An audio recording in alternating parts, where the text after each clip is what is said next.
નમસ્કાર મિત્રો, મારું નામ રવિ છે। હું એક ઈંટના ભઠ્ઠા પર કામ કરું છું અને મારી ઉંમર 32 વર્ષની છે। આશરે 3 વર્ષ પહેલાં મારા લગ્ન એક સીધી સાદી સુંદર અને બહુ જ મહેનતુ છોકરી સાથે થયા હતા। લગ્ન પછી અમે બંને આ ઈંટના ભઠ્ઠા પર કામ કરવા માટે આવી ગયા।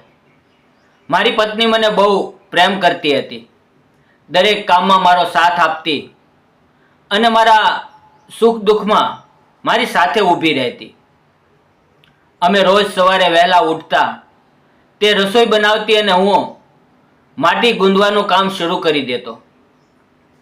થોડી વાર પછી તે પણ મારી પાસે આવી જતી અને મારી સાથે કામ કરવા લાગતી।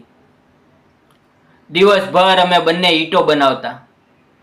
સૂકી ઈંટોમાં ભૂસું અને કોલસો નાખીને તેને ભઠ્ઠામાં પકવતા હતા। અમે ગરીબ જરૂર હતા પણ ખુશ હતા અને કદાચ આ ખુશીને જ કોઈની નજર લાગી ગઈ। એક દિવસ અચાનક મારી પત્નીની તબિયત બહુ બગડી ગઈ। મેં તેને હોસ્પિટલમાં દાખલ કરી, પણ વિધાતાના લેખ કંઈક જુદા જ હતા। તે મને હંમેશા માટે એકલો છોડીને આ દુનિયામાંથી ચાલી ગઈ। એના જવાથી મારી જિંદગી જાણે અટકી ગઈ। ચારે તરફ બસ અંધારું જ અંધારું દેખાતું હતું। જે ભઠ્ઠા પર અમે સાથે હસતા રમતા કામ કરતા હતા, ત્યાં હવે માત્ર તેની યાદો હતી। હું અંદરથી સાવ તૂટી ગયો હતો અને જિંદગી જીવવાનો મોહ જાણે છૂટી ગયો હતો। આમ જ 2 વર્ષ વીતી ગયા।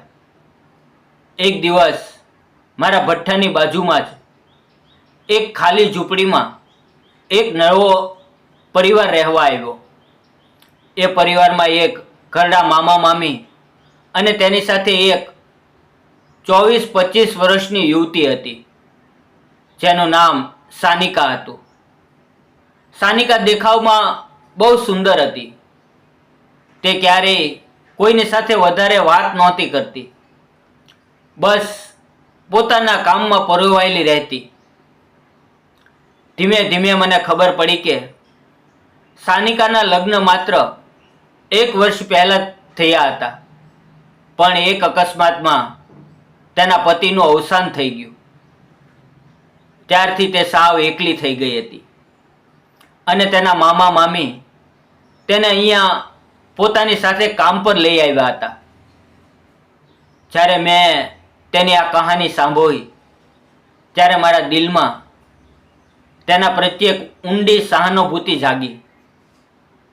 મને લાગ્યું કે જે દર્દમાંથી હું પસાર થઈ રહ્યો છું, એ જ દર્દ આ નિર્દોષ છોકરી પણ ભોગવી રહી છે। હવે શરૂઆતમાં અમારી વચ્ચે કોઈ વાતચીત નહોતી થતી, બસ ક્યારેક કામ કરતી વખતે નજરો મળી જતી। એક દિવસ સવારે અમારા બંનેને ગામના સાપ્તાહિક બજારમાં જવાનું થયું। હું બસ સ્ટોપ પર ઊભો હતો, ત્યારે સાનિકા પણ ત્યાં આવી। બસ આવી અને અમે બંને એક જ બસમાં ચડ્યા। નસીબ જોગે બસમાં એક જ સીટ ખાલી હતી, તેથી અમે બંને એક જ સીટ પર બાજુ બાજુમાં બેસી ગયા। તે બારી પાસે બેઠી હતી અને હું તેની બાજુમાં। બારીમાંથી આવતો પવન તેના વિખરાયેલા વાળને તેના ચહેરા પર લાવી રહ્યો હતો, જેનાથી તે વધુ સુંદર લાગી રહી હતી। હું ચોરી ચૂપીથી તેની તરફ જોઈ રહ્યો હતો અને બરાબર એ જ સમયે કંઈક એવું બન્યું જેણે મારી આખી જિંદગી બદલી નાખી। બસ એક મોટા ખાડામાંથી પસાર થઈ અને જોરદાર ઝટકો લાગ્યો। સાનિકા ગભરાઈને સીધી મારા ખંભા પર આવી પડી। એ પળે અમારા બંનેના શ્વાસ જાણે થંભી ગયા। તેણે શરમાઈને તરત જ પોતાને સંભાળી લીધી અને નીચું જોઈ ગઈ, પણ એ એક પળના સ્પર્શે અમારા બંનેના દિલના કોઈ ખૂણામાં દબાયેલી લાગણીઓને જગાડી દીધી હતી। બજારમાં પહોંચ્યા પછી પણ અમે સાથે જ રહ્યા. મેં હિંમત કરીને તેને કહ્યું, જો તને વાંધો ન હોય તો આપણે સાથે શાકભાજી ખરીદીએ. તેણે ધીમેથી હકારમાં માથું ધીમેથી હલાવ્યું. મિત્રો, બજારનું કામ પત્યા પછી મેં તેને એક નાની કોફી શોપમાં આવવાનું કહ્યું. તે થોડી અચકાય પણ ના ન પાડી શકી. અમે સામસામે બેઠા. મેં ગરમ કોફી મંગાવી. કોફી પીતા પીતા જ્યારે મેં તેની સામે જોયું ત્યારે તેની નજરોમાં હવે પહેલાં જેવું અંતર નહોતું. તેમાં એક અપનાપણું હતું, એક હળવી મોહબ્બતની શરૂઆત હતી. અમે સાથે નાસ્તો કર્યો અને પછી બહાર આવ્યા. પાછા જવા માટે હવે અમે બસની રાહ જોવા લાગ્યા. થોડી વાર પછી બસ આવી, પણ આ વખતે બહુ ભીડ હતી. અમારે ઊભા રહીને જ સફર કરવી પડી. હું અને સાનિકા સામે સામે ઊભા હતા અને ભીડના કારણે અમારે વચ્ચેનું અંતર બહુ ઓછું થઈ ગયું હતું. અચાનક મારી પાસેની એક સીટ ખાલી થઈ. મેં તેને બેસવાનું કહ્યું. તે ના પાડી રહી હતી, પણ મારા આગ્રહ પર તે બેસી ગઈ અને હું તેની પાસે ઊભો રહ્યો. તે વારંવાર ચૂપકેથી મારી તરફ જોઈ રહી હતી અને હું પણ તેની એ નજરોને સમજી રહ્યો હતો. હું હવે સાચે જ બહુ જ ખુશ હતો, કારણ કે સાનિકા ધીમે ધીમે મારી જિંદગીમાં આવવા લાગી હતી અને હું પણ મારી પત્નીના દુઃખમાંથી ધીમે ધીમે બહાર નીકળી રહ્યો હતો. સાનિકા પણ હવે પહેલા જેવી નહોતી રહી. તેના ચહેરા પર હવે થોડું હળવું સ્મિત આવવા લાગ્યું હતું. દર સવારે અમારી નજરો મળતી અને દિવસભર કામ કરતા કરતા અમે ચોરી ચોરી એકબીજાને જોતા રહેતા અને એ જ નજરોમાં એક અપનાપણું હતું, એક સુકૂન છુપાયેલું હતું.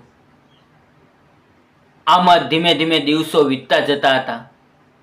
હવે મને દર અઠવાડિયે ભરાતા બજારની રાહ રહેવા લાગી, કારણ કે એ જ એક દિવસ એવો હતો જ્યારે અમે ખુલ્લીને એકબીજા સાથે થોડો સમય વિતાવી શકતા હતા. એક દિવસ હું તેની રાહ જોતો ઘણી વાર સુધી ઊભો રહ્યો, પણ સાનિકા બહાર ન આવી. તો મારું મન થોડું બેચેન થઈ ગયું અને હું પોતે જ બસ સ્ટોપ પર જઈને ઊભો રહી ગયો. થોડી વાર પછી તે દોડતી દોડતી આવી અને મને જોઈને હળવું હસી પડી. મેં હસતા હસતા કહ્યું, બહુ વાર લાગી ગઈ, હું તારી જ રાહ જોતો હતો. તેણે થોડા આશ્ચર્યથી પૂછ્યું, કેમ કેમ?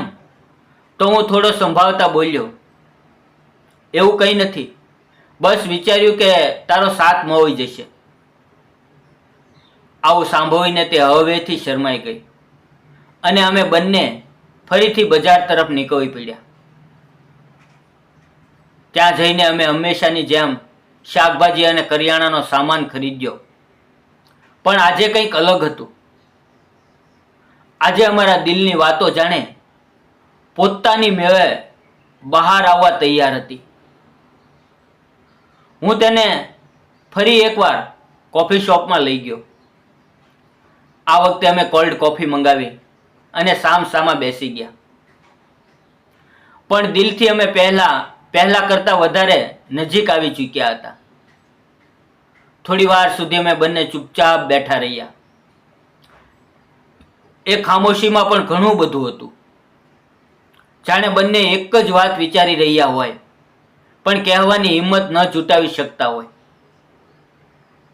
આખરે મેં હિંમત કરીને કહ્યું, સાનિકા, હું તને ઘણા દિવસોથી જોઈ રહ્યો છું. તું એકલી છે. તારા પતિના ગયા પછી પણ તું એ જ દુઃખમાં જીવી રહી છે. તું હજી જુવાન છે. તું બીજા લગ્ન કેમ નથી કરી લેતી? મારો આ સવાલ સાંભળતા જ તેની આંખો ભરાઈ આવી. તે થોડી વાર ચૂપ રહી અને પછી ધીમેથી બોલી, મારા ઘરની પરિસ્થિતિ બહુ ખરાબ છે. તમે જોઈ જ રહ્યા છો ને, મારા મામા મામી કેટલા ગરીબ છે. મારા લગ્ન કરવા હવે તેમના માટે સહેલા નથી. તે આ ખર્ચ નથી ઉઠાવી શકે તેમ. તેની વાત સાંભળીને મારું દિલ પીગળી ગયું. મેં ધીમેથી મારો હાથ ટેબલ પર રાખેલા તેના હાથ પર મૂક્યો. તેણે આશ્ચર્યથી મારી તરફ જોયું. અમારી નજરો મોહી અને એ પર શબ્દોની જરૂર ન રહી. મેં ભાવુક થઈને કહ્યું, સાનિકા, મને તું બહુ જ ગમે છે. તને જોયા વગર હવે મારો દિવસ પૂરો થતો નથી. મને લાગે છે કે હું તારી જિંદગીનો હિસ્સો બની જાઉં. તારી દરેક ખુશી અને દરેક દુઃખમાં તારો સાથ આપું. તને એટલો પ્રેમ આપું કે તારા બધા દર્દ ઓછા થઈ જાય. આપણા બંનેના જીવનમાં બહુ દુઃખ છે. મારી પત્ની મને છોડીને ચાલી ગઈ અને તારો પતિ. આપણે બંને એકલા છીએ. જો આપણે સાથે આવી જઈએ તો કદાચ આપણે એકબીજાનો સહારો બની શકીએ. એક નવી શરૂઆત કરી શકીએ અને ફરીથી ખુશ રહેતા શીખી શકીએ છીએ. મારી વાત સાંભળતા જ તેની આંખોમાંથી પણ આંસુ વહેવા લાગ્યા. તેણે ધીમેથી મારો હાથ પકડી લીધો અને જોરથી થામી લીધો. એ સ્પર્શમાં ભરોસો હતો, અપનાપણું હતું અને એક નવા સંબંધની શરૂઆત હતી. અમારી આંખોમાંથી આંસુ વહી રહ્યા હતા, પણ એ આંસુમાં એક મીઠી ખુશી હતી. જાણે ભગવાને અમને ફરીથી જીવવાનો એક મોકો આપ્યો હોય. અમે બંને હળવું હસ્યા અને પછી એ કોફી પણ અમે એક અલગ જ ખુશી સાથે પૂરી કરી. એ દિવસ પછી અમારા સંબંધને એક નામ મળી ગયું.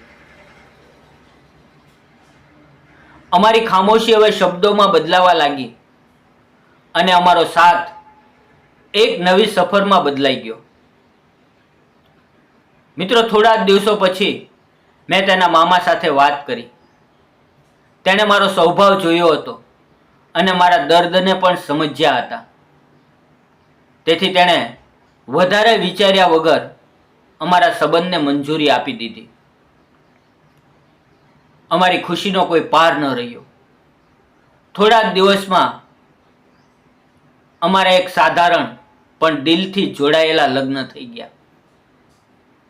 હવે હું અને સાનિકા એ જ ઈંટના ભઠ્ઠા પર કામ કરીએ છીએ, પણ હવે અમે એક જ ઝૂંપડીમાં એકબીજાની સાથે રહીએ છીએ.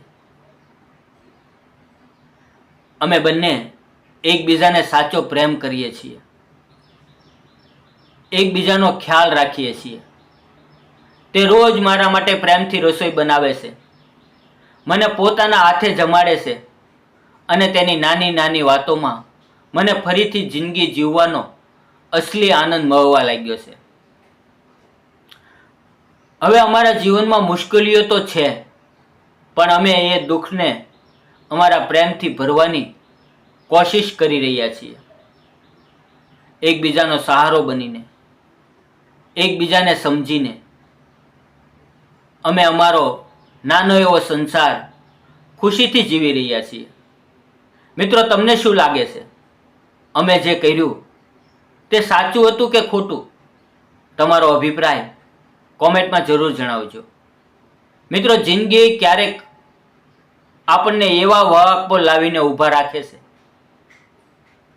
જ્યાં બધું ખતમ થઈ ગયું હોય એવું આપણને લાગે, પણ સાચું તો એ છે કે દરેક અંત પછી એક નવી શરૂઆત આપણી રાહ જોતી હોય છે. દર્દ આપણને તોડવા માટે નહીં, પણ આપણને વધુ મજબૂત બનાવવા માટે આવે છે. જો આપણે આપણા દિલના દરવાજા બંધ કરી દઈએ તો ખુશી પણ આપણી પાસે આવતા ડરે છે. પણ જ્યારે આપણે હિંમત કરીને ફરી કોઈના પર ભરોસો કરીએ છીએ ત્યારે જિંદગી આપણને આશા, સુકૂન અને સાચો પ્રેમ પાછો આપી દે છે. એટલે જ જે વીતી ગયું તેને યાદ કરીને રડવા કરતાં જે આવવાનું છે તેને અપનાવો, કારણ કે ક્યારેક બીજો મોકો અસલી ખુશી લઈને આવે છે. જો તમને અમારી વાર્તા પસંદ આવી હોય તો તેમને લાઈક કરો, શેર કરો અને ચેનલને સબસ્ક્રાઇબ કરવાનું ભૂલતા નહીં. ફરી મળશું મિત્રો એક નવી વાર્તા સાથે, એક નવા વિડીયો સાથે. ત્યાં સુધી આવજો. તમારું ધ્યાન રાખો અને ખુશ રહો. ધન્યવાદ મિત્રો.